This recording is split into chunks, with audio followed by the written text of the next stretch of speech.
To quote Coach Rule, I believe you win games by eliminating things you do to lose games, penalties, negative plays. The next way you win is in the trenches, run the football and stop the run. You can win games by not doing that, but you'll never control them. There's a difference between outscoring opponents and controlling them. We won 7 games last year and didn't control a single one of them. I can't sleep at night because we didn't control one of them. Okay, so control has been a big calling card for us in terms of our offense. How did we ultimately arrive at the offensive control index? So again, we wanted a metric that could challenge the entire offense.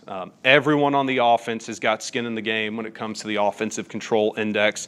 We wanted something tangible, and I'll talk about this a little bit more later, that did not involve points, yards, or situational percentages.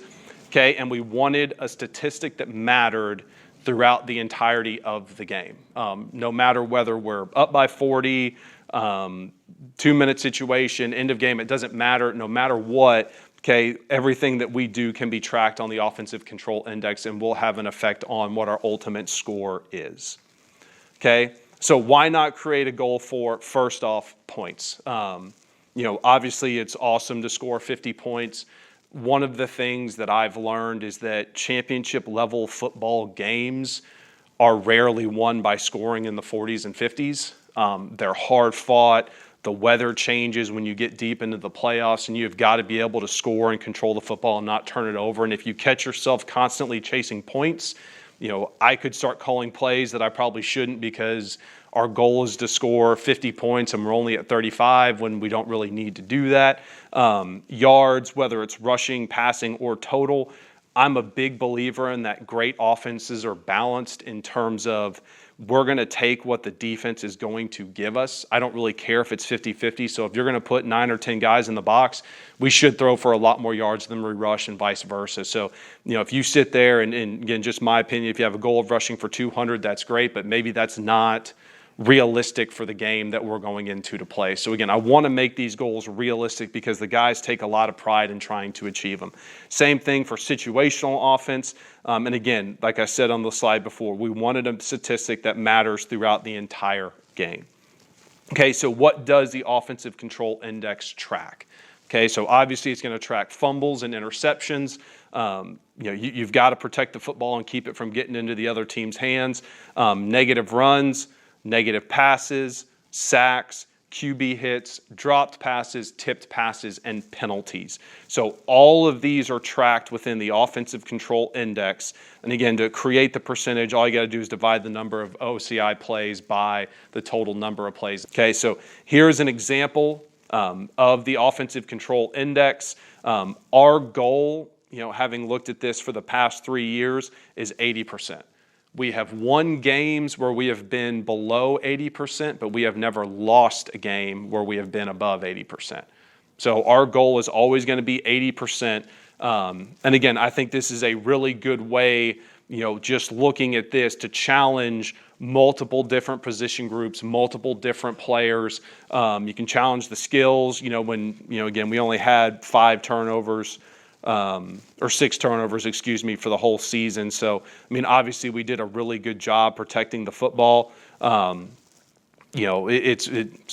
not 6. Let's see, 3, 4, 5, 6, 9. 9 turnovers for the whole season. I tried to sneak 3 of them out of there. But again, that's pretty good for an entire season's worth of football. Again, you can see the negative runs, negative passes, sacks, QB hits. So again, looking at the sacks and QB hits, I can challenge the offensive line. Hey, you look at some of these bigger games. While we won this game right here, our quarterback, we had 12 negative runs. Our quarterback got hit too often.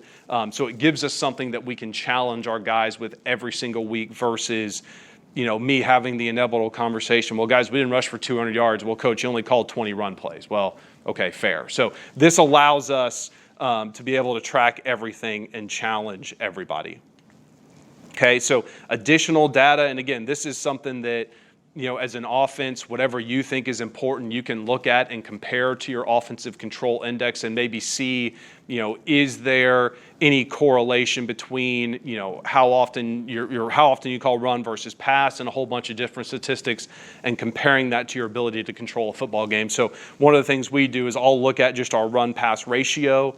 I'll look at our run to RPO ratio, so how often I just call straight runs or how often I call runs that do have an RPO component to them, what's our average third down and distance, and then first down run to pass ratio. So on this next slide, you can see, we'll look at, let's look at this game. So right here we had a 95% OCI score, which is extremely high.